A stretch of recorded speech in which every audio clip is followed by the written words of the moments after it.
Tu es un sportif ambitieux, tu souhaites transformer tes doutes pour atteindre chacune de tes ambitions.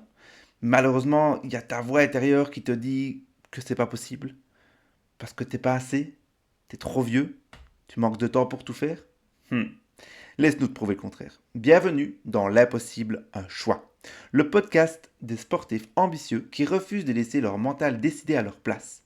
Chaque épisode, c'est une claque de lucidité et des outils concrets pour reprendre le contrôle et créer une solidité intérieure qui te permettra de trouver de la sérénité dans tes futures ambitions. La crise de la quarantaine. On en entend souvent parler comme une fin, comme un cap extrêmement difficile. Mais et si au contraire, c'était le meilleur point de départ de votre vie? C'est exactement ce qui est arrivé à notre invité d'aujourd'hui, Thibaut Nils. À 40 ans, il a décidé d'arrêter de subir et de se lancer un défi. Aller chercher le corps qu'il aurait voulu à ses 20 ans. Mais attention, ici, on ne parle pas de performance à tout prix ou de compétition. On parle de plaisir, de bien-être et d'un changement de perspective radical. Thibaut a décidé d'abandonner la balance, ces indicateurs qui nous hantent tous, pour se fier uniquement à son miroir et à son ressenti. Comment on fait ça concrètement? Thibaut va nous livrer sa boîte à outils mentale avec 3 concepts simples, mais ô combien surpuissants, qu'il a appliqués au quotidien pour rester motivé et surtout pour profiter du chemin. Alors si vous voulez savoir comment transformer un cap difficile en votre plus belle aventure, restez bien avec nous. Bien le bonjour Thibaut, comment vas-tu? Ça va très très bien. Merci à toi. Merci Pierre beaucoup. Merci beaucoup de me recevoir dans ton podcast. Ah, ouais, Ouais, bah, avec grand plaisir. Écoute, avant de commencer, ce que je te propose, c'est de te présenter. Dis-nous un peu qui tu es, qu'est-ce que tu fais dans la vie, d'où tu viens. Voilà, dis-nous tout. ok, cool. Donc je m'appelle Thibaut, j'ai 40 ans et je suis donc préparateur mental Ok, depuis maintenant 2018, si je me trompe pas, ouais. Donc à mon compte. Et voilà, donc j'accompagne des sportifs, tous les niveaux. J'accompagne un club de rugby aussi, mais aussi des managers qui aiment bien le sport et qui veulent utiliser les outils de la préparation mentale pour leur performance personnelle, dans leur domaine du boulot. Voilà, un peu plus large. ok, excellent. Merci pour ce partage. Donc, un vrai confrère, quoi, aujourd'hui. C'est ça, ouais, tout à fait. Excellent. Ah, bah, écoute, je suis ravi de t'avoir parmi À nous. toi. Dis-nous un peu, quel est, toi, ton impossible, à toi, justement, que tu aimerais bien nous partager aujourd'hui? Ouais, alors mon impossible, il est, comme je dis, j'ai eu 40 ans au mois de mars dernier. Et ça a démarré, cette fameuse crise de la quarantaine. Et en fait, je me souviens, on était chez des amis et mon pote me demande, bah tiens Thibaut, tu vas avoir 40 ans, c'est quoi ta crise? Et en fait, ça faisait un petit moment que je réfléchissais, et je me dis, il va m'arriver un truc, je me connais, il va m'arriver un truc, je vais vouloir faire quelque chose. Et en fait, ma crise de la quarantaine, c'était un aspect physique, uniquement physique, Ok, c'est-à-dire de retrouver, enfin pas de retrouver, d'avoir le corps que j'aurais aimé avoir à 20 ans, tout simplement. ok, génial. Donc, ça a englobé beaucoup, beaucoup de choses, donc notamment le sport. Donc, Ouais, j'ai fait 15 ans de rugby de 9 à, ouais, de 10 à 25 ans à peu près. ok, J'ai fait un peu de course à pied, je fais toujours la musculation. Donc, le sport, je le connais. Mais le sport, je l'ai toujours fait pour du plaisir et pas pour du dépassement de soi, de la perte. C'est vraiment pour du plaisir et m'amuser avec mes copains. Donc voilà, il a fallu que je trouve une autre manière de faire du sport. Mais aussi la nutrition, moi qui aime beaucoup manger, je suis très très très très gourmand. Donc il a ok. fallu que je remette ça un peu, que je travaille. J'avais déjà fait en thérapie, mais que je me repose des questions sur la nourriture émotionnelle. C'est-à-dire quand je suis stressé, j'ai tendance à me goinfrer.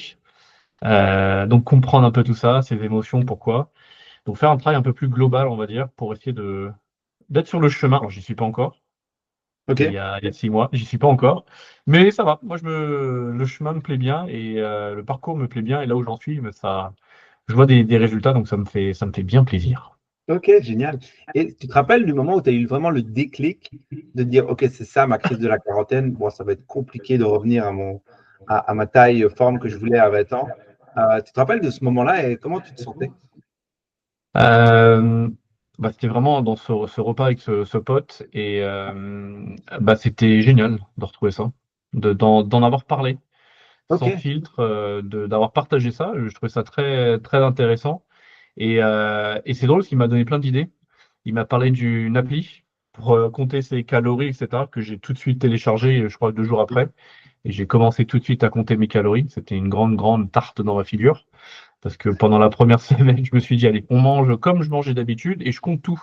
Et là, je me suis dit, ah ouais, d'accord. C'est pour ça que je perds pas 1 gramme, mais que je prends petit à petit, c'est que je mangeais beaucoup, beaucoup trop et pas assez de sport. Donc, Ok. pendant trois mois, j'ai tout changé. Et puis, ça m'a. Et j'ai quand même pris du plaisir. C'est ça qui est ultra important, c'est que j'ai pris du plaisir dans faire du sport, j'ai pris du plaisir à faire à manger. Et on va dire, c'est peut-être le côté un peu prépa mental qui m'a remis dedans, on pourra en discuter, mais le plus important, c'était de trouver pourquoi je voulais perdre du poids. Je voulais pas Hmm. perdre du poids pour mon épouse, je voulais pas perdre du poids pour quelqu'un d'autre, c'était vraiment pour moi. Ouais. Mais ouais, que pour moi, et rien que pour moi. Donc le déclic, ouais, c'était le repas avec ce pote où tout s'est accéléré. Ok, donc C'est- tu nous parles vraiment de la première action finalement que tu as mis en place, c'est de regarder tes calories. Et puis en Ouais, fonction de ça, tu as changé ton alimentation, tu as changé ouais, aussi tes habitudes sportives. oui, Et peut-être aussi le côté peut-être un peu plus inconscient par ton côté professionnel, de se dire qu'il y a des choses que tu as changées par rapport au mindset, par rapport peut-être au langage intérieur. Est-ce que tu as des choses ouais. comme ça qui te viennent et que tu te dis, ouais, c'est vrai que ça, j'ai dû quand même bosser pour pouvoir faire un switch.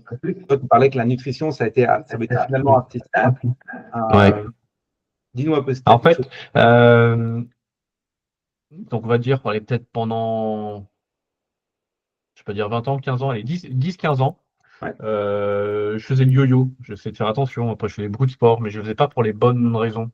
Je faisais pour faire une compète. Mais en fait, ça me plaît pas les compètes. Je suis plus du tout dans la compétition. Je suis dans ouais, le plaisir. Je vais faire quelque chose pour moi. La nutrition, c'était difficile parce que, encore une fois, j'aime manger, j'aime grignoter, j'aime sortir, j'aime beaucoup, beaucoup manger. Et c'est à ce moment-là où je me suis dit, alors déjà, je fais du sport pour les mauvaises raisons, donc on va le faire plus intelligemment et pour toi. Et donc, si tu perds pas du poids tout de suite ou si tu n'arrives pas à le voir tout de suite, c'est pas grave. Tu sais que c'est sur comment dire, un objectif à plus long terme. ok. Donc, dans 2, 3, 4, 5 ans, voilà, je me laisse le temps. Je n'ai pas une date de fin. Il faudrait que j'ai une date de fin, mais je ne l'ai pas fait. Euh, et surtout, le prendre plaisir dans manger. Donc en fait, avant, je mangeais toujours enfin, je mangeais en très grande quantité, ce qui était beaucoup trop. Donc maintenant, j'ai réduit les quantités. Je fais Ok. un peu différemment, mais je prends plaisir d'en manger. Donc en fait, faire du sport ou manger n'est pas une contrainte, c'est quand même un plaisir. Ok. C'est un plaisir d'aller chercher les recettes, c'est un plaisir de cuisiner, c'est un plaisir d'aller faire du sport. C'est plus du tout une contrainte, une obligation. Non, il faut que je fasse ça parce qu'il faut que je fasse 1 heure, parce qu'il faut que je fasse 500, 700, 800 calories parce que j'ai trop mangé. Non, c'est plus du tout ça. C'est je le fais pour moi. Si je mange un peu trop et je fais pas assez de sport, c'est pas grave. Eh ben, c'est pas grave. Je me rattraperai demain, je ferai différemment demain, etc. Je suis moins dans l'autoflagellation, entre guillemets, Ouais. mais plutôt de me dire étape par étape, tu as le droit de kiffer, manger 3 Big Mac. Enfin, voilà, je fais ça pour moi. Et tant que je me sens bien et que je suis pas en train de m'auto-flageller quelque part. Tout ça pour moi, je le fais pour moi. C'est Ok. ça le déclic. Et alors, tu parlais d'objectifs tout à l'heure. C'est amusant parce que ce midi, je lisais un bouquin sur les objectifs. Mhm. Et, et là, je me dis, tu vois, quand on parle d'objectifs, on parle aussi des résultats clés. Je ne sais pas si toi, tu en as Oui. déjà entendu parler. Et quels sont, justement, quel était ton premier résultat clé et quels sont, à l'heure d'aujourd'hui, tes prochains résultats clés, du coup? Les premiers résultats clés, c'était au bout d'une semaine sur la balance, Ok. où j'avais perdu, ou la deuxième, je sais plus, où j'avais perdu, oh, je sais plus, je crois que c'est peut-être 500 grammes. C'est possible ça? Ouais, 500 grammes en une Ok. semaine. Et je dis, putain, je prends du plaisir à manger. Je prends du plaisir à faire du sport. J'ai juste réduit les quantités et je perds du poids. Franchement, gagnant. Et donc j'ai continué jusqu'à. Donc j'ai commencé en février, je crois, février-mars peut-être, je sais plus. Ou non, j'ai commencé avant mon anniversaire en février et j'ai fait une pause à la vacance de Pâques parce que je suis parti en vacances en Irlande. Donc là, j'ai laissé tout, voilà, j'ai rien contrôlé. Mais de février à avril, je crois que j'ai dû perdre 6 kilos. Waouh. Ok. Ouais, c'est ça, ouais, 6 kilos. Et encore une fois, rien n'était une contrainte. Bon, 2, 3 fois, c'était difficile, mais rien n'était une contrainte. Et ça, je dis, putain, en fait, c'est facile. Pas si compliqué que ça. Enfin, c'est facile, je vais pas dire ça pour les autres, hein, parce qu'ils vont me taper dessus. Mais c'est pas si compliqué que ça. C'est d'avoir j'allais dire avoir une détermination, mais pour être déterminé ou être engagé vis-à-vis de soi-même, il faut avoir l'objectif final. Et l'objectif final, pour moi, c'est juste moi vis-à-vis de mon corps et ma relation à mon corps et comment je me regarde dans le miroir quand je prends ma douche et je m'habille. C'est juste ça qui. Ce que les autres pensent de moi, je m'en fous.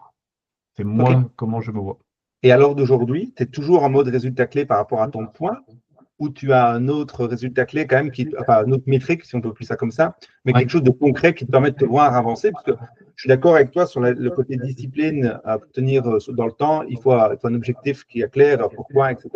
Mais il faut aussi il y a un moment où on aura toujours des downs, et de Oui. pouvoir aussi surmonter ces downs. Et moi, ce que j'aime bien dire aux personnes à qui j'accompagne, ou même que j'accompagne pas, c'est de dire, est-ce que vous avez des résultats clés ou vous pouvez citer simplement des dernières semaines, des dernières heures ou des dernières journées que vous venez de passer, où vous avez fait un effort, quoi.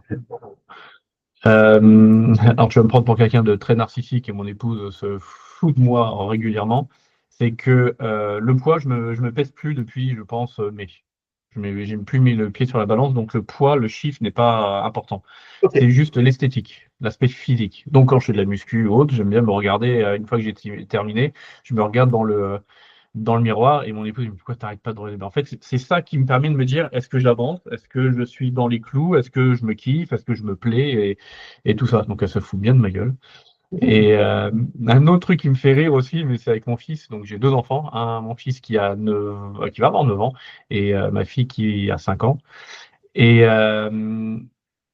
on a regardé donc il est fan du Paris Saint-Germain, on a regardé la finale de la Ligue des Champions en mai dernier, et Désiré Doué, qui était un de ses joueurs préférés, quand il marque le deuxième but, je crois, il se met torse nu, puis on voit tous les abdos.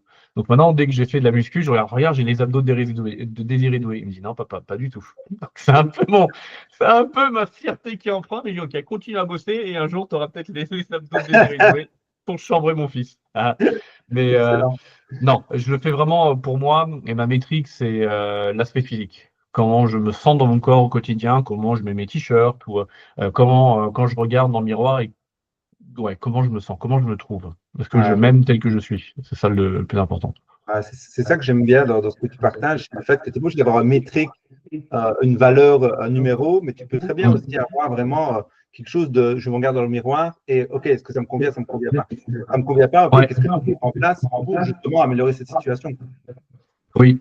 C'est comme quand, c'est l'exemple que je donne à mes clients, c'est quand on va courir, on a toujours notre montre Ouais. à mesurer, je sais pas moi, l'allure, la vitesse, le temps, la distance, mais on n'est plus ou beaucoup moins à l'écoute de ce qu'on fait. Est-ce que je prends du plaisir?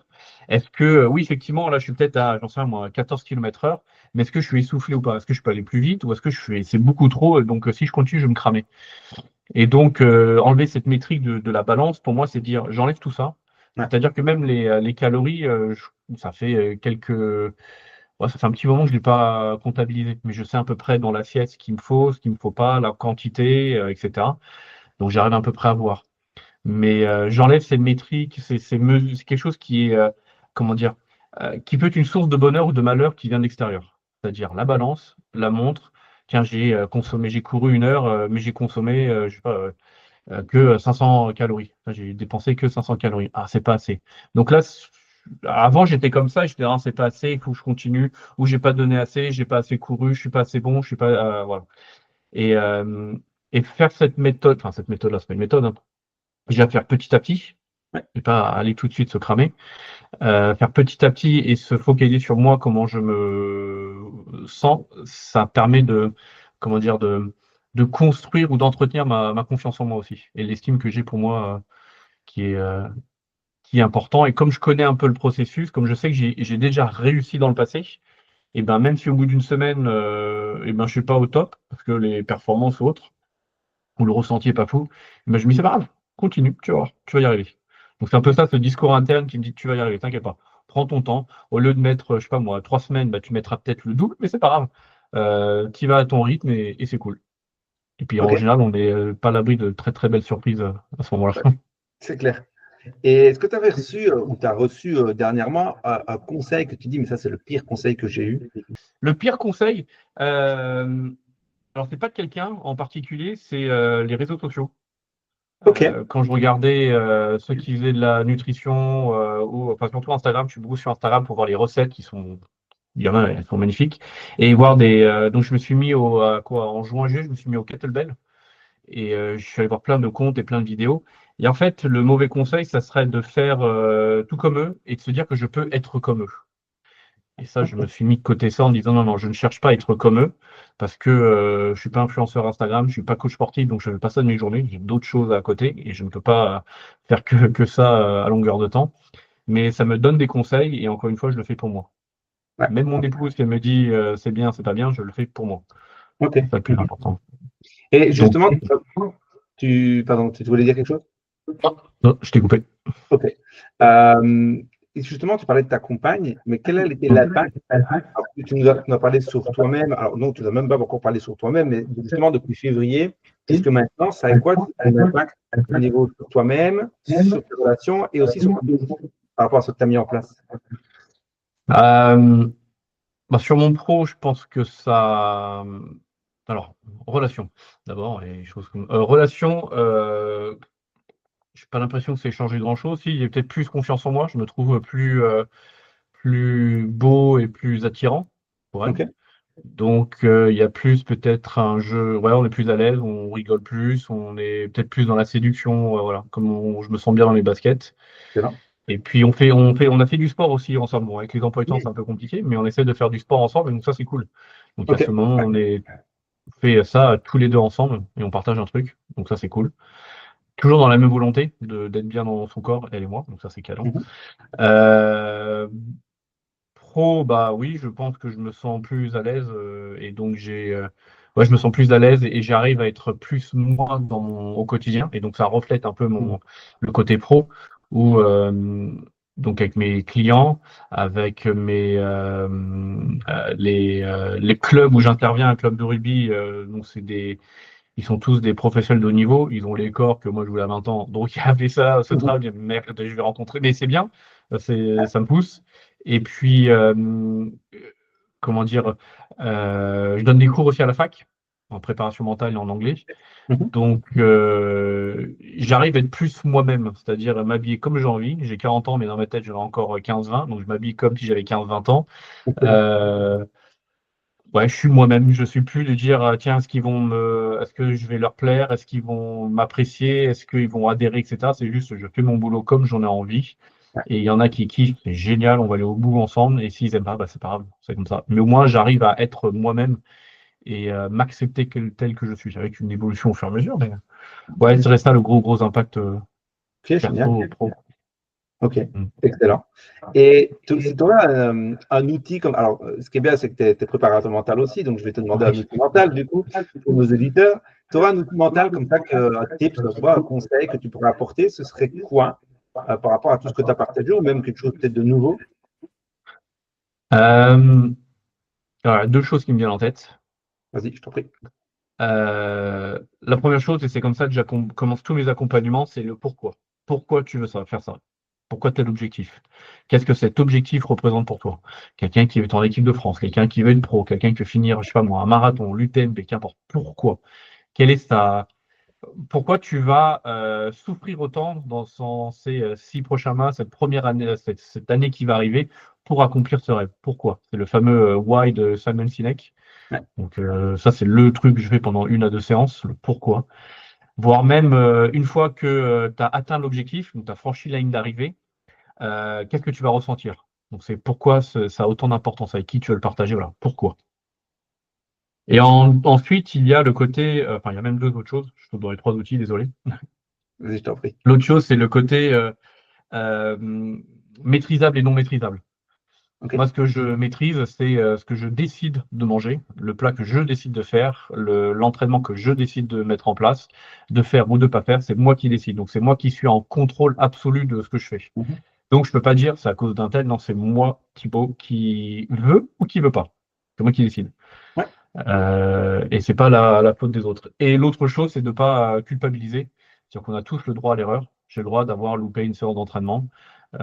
J'ai le droit d'être fatigué, j'ai le droit de pas avoir envie, j'ai le droit de vouloir me péter le bide parce que j'en ai besoin émotionnellement. Donc j'ai le droit, on a tous le droit à l'erreur et c'est pas la fin du monde. Donc ce sera les trois. Le pourquoi, maîtrisable, non maîtrisable et le droit à l'erreur. les trois outils que je kiffe utiliser au quotidien. Génial. Merci pour ces partages précieux. Avec Euh, plaisir. je te rejoins totalement sur le pourquoi et sur les choses. Alors moi, je te parle de la zone de pouvoir, plus sur ce qu'on a du pouvoir et sur les choses qu'on, bah, s'il pleut dehors, on savait faire. Quoi. Il pleut, on savait Ouais, faire. C'est comme ça. tout à fait. Alors pour finir cet épisode, moi, ce que j'aime bien, c'est que la personne qui est invitée finisse par un mantra. Un mantra qu'elle peut se dire, ou plusieurs mantras, comme je sais que tu aimes bien avoir la parole et puis aussi avoir plusieurs tips. N'hésite pas si tu as quelques mantras comme ça qui te viennent, qui pourraient bien aider les gens. Quels seraient les mantras, justement? Euh, alors, ouais. Pour moi, c'est l'histoire de la quête et de l'aventure. Alors, ça fait très cliché ce que je veux dire, je m'en excuse, mais pendant des années, quand on disait non, c'est pas l'arrivée le plus important, c'est vraiment tout le chemin qui va être Mhm. l'aventure, je trouve ça tellement cliché. Mais c'est vrai parce que ça résume tellement de choses dans la vie, c'est que j'ai cet objectif d'atteindre donc un physique que je n'avais pas à 20 ans, que je rêvais d'avoir à 20 ans. Je ne sais pas si j'y arriverai, mais le fait de faire ça au quotidien, eh ben, je kiffe. Le fait justement, j'étais commercial, après je me suis reconverti en préparateur mental et je me suis toujours dit je veux accomplir, j'aimerais comment dire, accompagner une équipe pro de très très haut niveau. Et bien, pendant très longtemps, j'y arrivais pas. Il y a des moments où je me suis dit je vais arrêter ce métier parce que j'arrive pas à joindre les deux bouts, etc. Là, depuis cette année, ben, j'en vis extrêmement bien. Donc c'est pas la finalité, oui, la finalité, elle pousse, elle drive, elle donne le carburant, mais c'est profiter du paysage pendant cette autoroute des vacances, entre guillemets. Je sais où Ouais. je vais, je sais pas combien de temps je vais mettre avec les embouteillages, mais franchement, le paysage, il est sympa. Et c'est un peu ça ouais, le mantra, c'est profiter. Parce que c'est profiter de l'instant présent, chacun le met comme il veut, de l'instant Mhm. présent, de ici et maintenant, de la quête, et puis pour kiffer, je veux dire, c'est kiffer. Pas se prendre Excellent. au sérieux, kiffer. Ouais. Ne pas se prendre au sérieux, kiffer. Ça, c'est J'adore. pas mal. Ah ben, Excellent. attends, cool. Cool, cool. Ok, Trop bien. merci Thibaut d'être passé dans ce Bon, podcast. avec plaisir. Si Avec tu grand as plaisir. une petite phrase de fin, je peux te laisser finir avec plaisir cet épisode et on se retrouve bientôt. Et ben là-dessus, ouais, ne pas se prendre au sérieux, kiffer la vie. C'est cool ça. Parfait. Merci à toi, à bientôt. Merci beaucoup Ciao. Pierre. Salut, ciao. Tu viens de prendre connaissance d'une histoire, acquérir un nouvel outil, te prouver que tout était possible. Alors je te remercie pour cette écoute. Mais la vraie question que je me pose, c'est est-ce que toi tu y crois aussi? Et qu'est-ce que tu vas choisir? Je te souhaite une très belle journée et je te dis à très bientôt. Ciao ciao.